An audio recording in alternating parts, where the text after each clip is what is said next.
അയോധ്യയിൽ ബാബരി മസ്ജിദ് തകർത്ത സ്ഥലത്ത് നിർമ്മിച്ച രാമക്ഷേത്രത്തിലെ ഭണ്ഡാരക്കൊള്ളയാണ് ഇപ്പോൾ രാജ്യത്തെ ഏറ്റവും വലിയ ചർച്ചാ വിഷയം.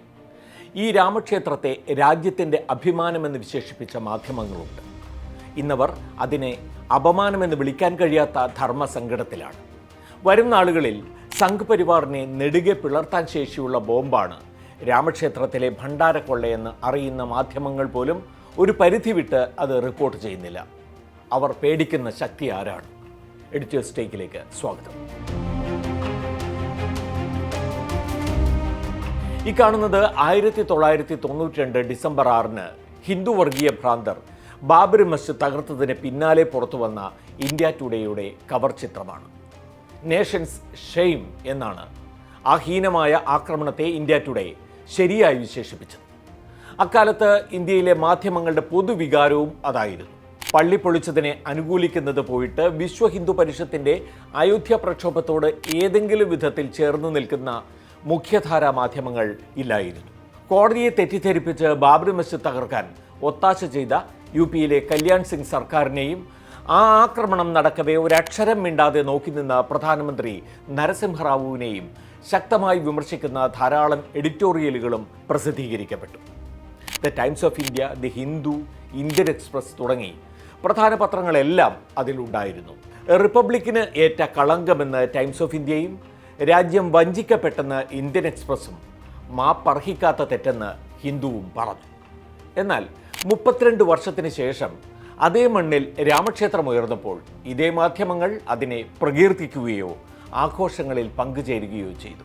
ഇന്ത്യ ടുഡേക്ക് അത് ദി ഗ്രേറ്റ് ഹിന്ദു റിവൈവൽ ആയി.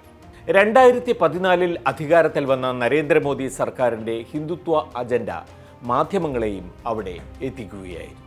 2024 ജനുവരിയിൽ അയോധ്യയിൽ അമ്പലത്തിൻ്റെ പ്രാണപ്രതിഷ്ഠയ്ക്ക് നേതൃത്വം നൽകിയത് പ്രധാനമന്ത്രി നരേന്ദ്രമോദിയായിരുന്നു.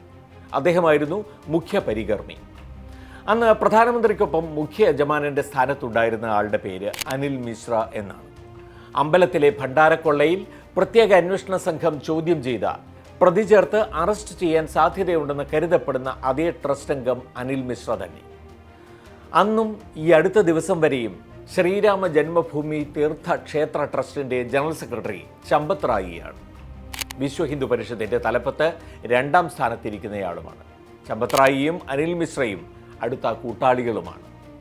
സംഘ് പരിവാറിൽ ഇവർ പ്രധാനമന്ത്രി നരേന്ദ്രമോദിയുടെ സ്വന്തം ആളുകളാണ്. ഇതുവരെ അറസ്റ്റ് ചെയ്യപ്പെട്ടവരിൽ ഒരാൾ ചമ്പത് റായിയുടെ ഡ്രൈവറാണ്. ക്ഷേത്രത്തിലെ ഭണ്ഡാരങ്ങളിൽ വരുന്ന പണവും സ്വർണവും മറ്റ് സംഭാവനകളും സംഭരിക്കാനും തിട്ടപ്പെടുത്താനുമുള്ള പണിയിൽ ചമ്പത് റായിയുടെ ഡ്രൈവർ ഉൾപ്പെടുന്നത് എങ്ങനെയാണ്? ചമ്പത് റായിയുടെ പങ്ക് വ്യക്തമാണെന്നും ചമ്പത്തിനെയും അനിൽ മിശ്രയെയും ഉടൻ അറസ്റ്റ് ചെയ്യണമെന്നും ആവശ്യപ്പെടുന്നത് വിശ്വ ഹിന്ദു പരിഷത്ത് തന്നെയാണ്. അതായത് ഇതുവരെ അറസ്റ്റിലായ 8 പേരിൽ ഒതുങ്ങാത്ത പ്രതിപട്ടിക ഉണ്ടാകുമെന്ന് ഉറപ്പ്. അതിന് ആഴത്തിലുള്ള അന്വേഷണം നടക്കണം. അതുണ്ടാകുമോ? വിശദവും വിശാലവുമായ അന്വേഷണം നടക്കുമോ എന്നത് ചില നിർണായക നിലപാടുകളെ ആശ്രയിച്ചിരിക്കുന്നു. 1. RSS നിലപാട്. ഇക്കഴിഞ്ഞ ദിവസമാണ് വിഷയത്തിൽ ആദ്യമായി RSS പ്രതികരിച്ചത്. ഭണ്ഡാരക്കൊള്ള ഹിന്ദു സമൂഹത്തെ മുറിവേൽപ്പിച്ചുവെന്നും കുറ്റക്കാരെ കണ്ടെത്തി കർശന ശിക്ഷ ഉറപ്പാക്കണമെന്നുമാണ് ജനറൽ സെക്രട്ടറി ദത്താത്രേയ ഹൊസബാലെ പറഞ്ഞത്. അതോടൊപ്പം ഒരു കാര്യം കൂടി പറയാതിരുന്നില്ല. ഈ നിർഭാഗ്യകരമായ സംഭവം ഹിന്ദു വിരുദ്ധ രാജ്യവിരുദ്ധ ശക്തികൾ മുതലെടുക്കുകയാണെന്നും അതിന് അവസരം കൊടുക്കരുതെന്നും രാമക്ഷേത്രത്തിൽ കാണിക്കയായും വഴിപാടായും നേർച്ചയായും കിട്ടുന്ന കോടിക്കണക്കിന് രൂപയും വസ്തുക്കളും കൊള്ളയടിച്ച സ്വന്തം പാളയത്തിലെ ആളുകളോടുള്ള രോഷം മറ്റുള്ളവർക്കെതിരെ തിരിച്ചുവിടാനാണ് RSSൻ്റെ ശ്രമമെന്ന് വ്യക്തം. ഈ സംഘടനയുടെ കൊടിയ വർഗീയ സ്വഭാവം തെളിയിക്കുന്ന പ്രസ്താവന. അത് പക്ഷേ ഇറക്കിയത് സർസംഘചാലക് ആയ മോഹൻ ഭാഗവത് അല്ല, 2ാമനായ ഹൊസബാലെയാണ്. പിന്നീട് മാധ്യമപ്രവർത്തകർ ചോദിച്ചപ്പോൾ അതുതന്നെയേ തനിക്കും പറയാനുള്ളൂ എന്നാണ് മോഹൻ ഭാഗവതിൻ്റെ മറുപടി. ഈ പാറ്റേൺ കാണിക്കുന്നത് ഭണ്ഡാരക്കൊള്ള RSSനെ അടിമുടി അസ്വസ്ഥമാക്കിയെന്നാണ്. അതിലെ ഉദ്വേഗവും അമർഷവും സംഘടനയിൽ ആഴത്തിൽ പുകയുന്നുണ്ട് എന്നുമാണ്. RSSന് ഇതിനൊരു ഉത്തരം കിട്ടിയേ മതിയാകൂ. ഈ വരുന്ന 10 കർണാടകയിലെ ബെൽഗാവിയിൽ ആരംഭിക്കുന്ന RSSൻ്റെ അഖില ഭാരതീയ പ്രാന്ത് പ്രചാരക് ബൈഠക്കിൽ ഈ വിഷയം സജീവമായി ഉയർത്തപ്പെടും. 2. ഉത്തർപ്രദേശ് സർക്കാരിൻ്റെ നിലപാട്. അതിൽ തന്നെ മുഖ്യമന്ത്രി യോഗി ആദിത്യനാഥിൻ്റെ നിലപാട്. രാമക്ഷേത്രവുമായി ബന്ധപ്പെട്ട ആരോപണം ഉയർന്നു വന്നതിന് പിന്നാലെ യോഗി ആദിത്യനാഥ് ചെയ്തത് പ്രത്യേക അന്വേഷണ സംഘത്തെ നിയോഗിച്ച് പ്രാഥമിക അന്വേഷണം നടത്തിക്കലാണ്. അതിൻ്റെ അടിസ്ഥാനത്തിലാണ് FIR ഇട്ടതും 8 പേരെ അറസ്റ്റ് ചെയ്തതും.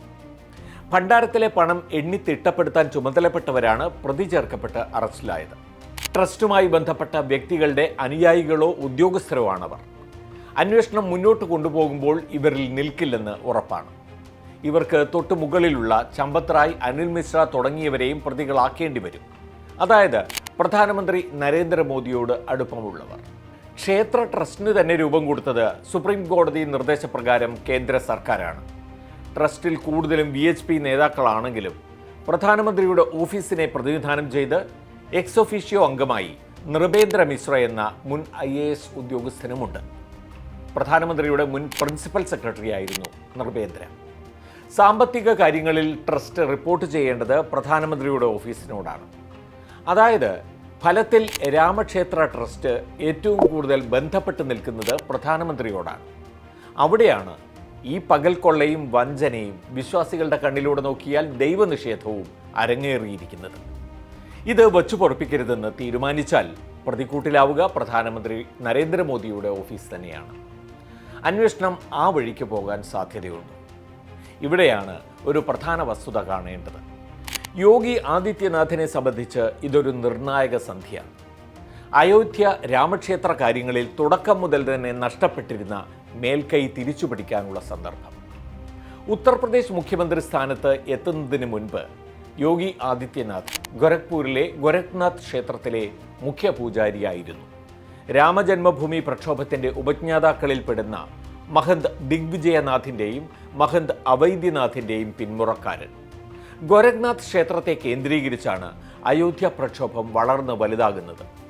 സൈനികവൽക്കരിക്കപ്പെട്ട സന്യാസിമാരെന്ന് വിശേഷിക്കപ്പെടുന്ന അഘോടകളുടെയും മഹന്തുകളുടെയും കൈകളിലായിരുന്നു അതിൻ്റെ പാകപ്പെടൽ. എന്നാൽ ക്ഷേത്രപ്രസ്ഥാനം എന്നതിൽ നിന്ന് രാഷ്ട്രീയ പ്രസ്ഥാനമായി അത് മാറിയപ്പോൾ ഈ വിഭാഗമാണ് പിന്തള്ളപ്പെട്ടു പോയത്. 2019 സുപ്രീം കോടതി വിധിക്ക് ശേഷം അമ്പലം പണിക്കുള്ള ട്രസ്റ്റ് രൂപീകരിച്ചപ്പോഴും പിന്നീട് അമ്പലം നടത്തിപ്പിനുള്ള ട്രസ്റ്റ് വന്നപ്പോഴും അതെല്ലാം പ്രധാനമന്ത്രിയുടെ നേരിട്ടുള്ള മേൽനോട്ടത്തിലായി. രാമക്ഷേത്രത്തിൻ്റെ പ്രാണപ്രതിഷ്ഠയ്ക്ക് നരേന്ദ്രമോദി മുഖ്യ കാർമ്മികനായപ്പോൾ യോഗി ആദിത്യനാഥിന് 2ാം സ്ഥാനത്തേക്ക് ഒതുങ്ങേണ്ടി വന്നു. ഇപ്പോൾ അതേ ക്ഷേത്രത്തിൽ നിന്ന് നടുക്കുന്ന ഭണ്ഡാരക്കൊള്ളയുടെ വാർത്തകൾ പുറത്തു വരുമ്പോൾ യോഗിയുടെ മനസ്സ് തുള്ളിച്ചാടുന്നുണ്ടെന്ന് കരുതുന്ന ധാരാളം രാഷ്ട്രീയ നിരീക്ഷകരുണ്ട്. അതുകൊണ്ട് തന്നെ ഇത് യോഗിയുടെ നിമിഷമാണ്. കൊള്ളയുടെ അന്വേഷണം എവിടെ വരെ പോകണമെന്ന് യോഗി തീരുമാനിക്കും. സംസ്ഥാന സർക്കാർ ആവശ്യപ്പെട്ടാലോ കോടതി നിർദ്ദേശിച്ചാലോ മാത്രമേ അന്വേഷണം CBIക്ക് കൈമാറാൻ കഴിയൂ. ലോക്കൽ പോലീസ് ഇട്ട FIRൽ നിന്നുകൊണ്ട് അന്വേഷണത്തിന് റൂട്ട് മാപ്പ് നിശ്ചയിക്കുന്ന മുഖ്യമന്ത്രി യോഗി ആദിത്യനാഥിൻ്റെ കോർട്ടിലാണ് ഇപ്പോൾ പന്ത്. അടുത്ത വർഷം ആദ്യപാദത്തിൽ UP നിയമസഭാ തിരഞ്ഞെടുപ്പാണ്. ക്ഷേത്ര പ്രശ്നത്തിൽ വിശ്വാസികളുടെ മുറിവുണക്കിയില്ലെങ്കിൽ വലിയ തിരിച്ചടി പ്രതീക്ഷിക്കണം. മുഖ്യ പ്രതിപക്ഷമായ സമാജ്വാദി പാർട്ടിയും അധ്യക്ഷൻ അഖിലേഷ് യാദവും രൂക്ഷമായ പ്രസ്താവനകളുമായി ആക്രമണം അഴിച്ചുവിട്ടു കഴിഞ്ഞു. ഹിന്ദു വികാരത്തിൻ്റെ വക്താവാകാൻ വരെ ഈ ഘട്ടം അഖിലേഷ് ഉപയോഗിക്കും എന്ന സൂചനയാണ് ഉള്ളത്. അതിനാൽ യോഗിക്കും ഈ അന്വേഷണം അതിൻ്റെ സ്വാഭാവിക പരിണാമത്തിലേക്ക് കൊണ്ടുപോയേ മതിയാകും. എന്തായാലും അയോധ്യയിലെ രാമക്ഷേത്ര കൊള്ള സംഘ് പരിവാറിൻ്റെ പിരിയിളക്കി എന്ന കാര്യം ഉറപ്പാണ്. അങ്ങേയറ്റം ലജ്ജാകരമായ ഈ പകൽക്കൊള്ളയെക്കുറിച്ച് കേന്ദ്ര ആഭ്യന്തരമന്ത്രി അമിത്ഷായോ പ്രധാനമന്ത്രി നരേന്ദ്രമോദിയോ ഒരക്ഷരം മിണ്ടിയിട്ടില്ല. അവർക്കറിയാം 2014 ശേഷം സംഘ് പരിവാറിന് ഇതുപോലെ നെറുന്തലയ്ക്ക് കിട്ടുമ്പോലൊരു അടി വേറെ ഉണ്ടായിട്ടില്ലെന്ന്. അയോധ്യയ്ക്ക് പുറമെ BJP ഭരിക്കുന്ന അടുത്ത വർഷം തിരഞ്ഞെടുപ്പ് നടക്കേണ്ട ഉത്തരാഖണ്ഡിലെ ബദരീനാഥ് ക്ഷേത്രത്തിൽ നിന്നുകൂടി കൊള്ളയുടെ വാർത്തകൾ വന്നു തുടങ്ങിയിരിക്കുന്നു. 2029 ഉറ്റുനോക്കുമ്പോൾ ഇതെല്ലാം ഒടുക്കത്തിൻ്റെ തുടക്കമാകുമോ എന്ന ആശങ്ക സംഘ് പരിവാറിന് ഉണ്ട്. RSSന്റെ പ്രസ്താവനയിലെ ഹിന്ദുവിരുദ്ധ രാജ്യവിരുദ്ധ ശക്തികളെന്ന പ്രയോഗം മാത്രം മതി അതിന് തെളിവായി.